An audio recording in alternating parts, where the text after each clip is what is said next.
મહેસાણા જિલ્લામાંથી પસાર થતી રૂપેણ નદી બે કાંઠે વહેતી થઈ છે। સમગ્ર ઉત્તર ગુજરાતમાં છેલ્લા 3 દિવસથી મેઘતાંડવ જોવા મળી રહ્યો છે। ગુજરાત રાજ્યમાં વધારે વરસાદ પડતા જનજીવન ખોરવાયું હોય તેવી સ્થિતિ પણ જોવા મળી રહી છે।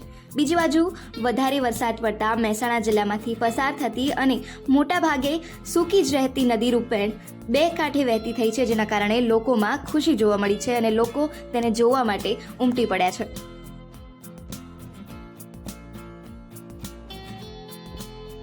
ભારે વરસાદના કારણે મહેસાણા જિલ્લામાંથી પસાર થતી અને કચ્છના રણમાં ભળી જતી રૂપેણ નદી બે કાંઠે થઈ છે, જેના લીધે લોકો હર્ષની લાગણી અનુભવી રહ્યા છે। મોટાભાગે આ નદી સૂકી જ રહેતી હોય છે, પરંતુ આ વર્ષે સારા વરસાદના કારણે રૂપેણ નદીમાં નવા નીરની આવક થઈ છે, જેના કારણે લોકો હર્ષ અનુભવી રહ્યા છે। આ ઉપરાંત નીચાણવાળા વિસ્તારોને તંત્ર દ્વારા એલર્ટ પણ કરાયા છે।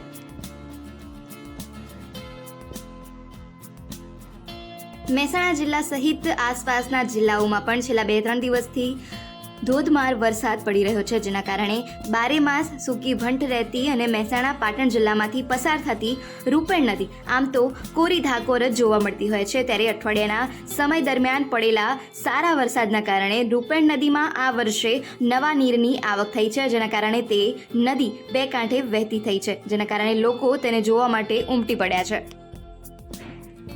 રૂપેણ નદી મહેસાણા અને બેચરાજી પંથકના ગામડાઓમાંથી પસાર થતી નદી છે, ત્યારે મહેસાણા તાલુકાના તેમજ બેચરાજી તાલુકાના નદીના પાણી કેટલાક નાળા ઉપર ફરી વળતા નદી કાંઠે આવેલા ગામોમાં આવવા જવા માટેનો માર્ગ બંધ થયો છે। ત્યારે બેચરાજી તાલુકાના સાપાવાડા ગામ મહેસાણાના બુટાપાલડી નજીક પસાર થતી નદીમાં પાણી આવતા માર્ગો બંધ જોવા મળી રહ્યા છે, ત્યારે નદીમાં નવા નીર આવતા લોકોમાં પણ ખુશીની લહેર છવાઈ ગઈ છે।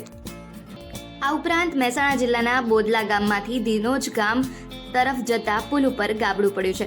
રૂપેણ નદી ઉપર આ પુલ બનાવવામાં આવેલ છે। ગઈકાલે મહેસાણા ચાણસમાં હાઈવે તૂટી જતા વાહન ચાલકોએ આ માર્ગનો અવરજવર માટે ઉપયોગ કર્યો હતો, જેમાં કારણે આ પુલમાં ગાબડું પડ્યું હતું। હાલમાં સ્થાનિક લોકોએ ગાબડા પર લાકડા નાખીને વાહન ચાલકોને સાવચેત કર્યા છે। આ ઉપરાંત નદીના નીચાણવાળા વિસ્તારોમાં આવતા ગામડાઓને તંત્ર દ્વારા એલર્ટ જાહેર કર્યા છે।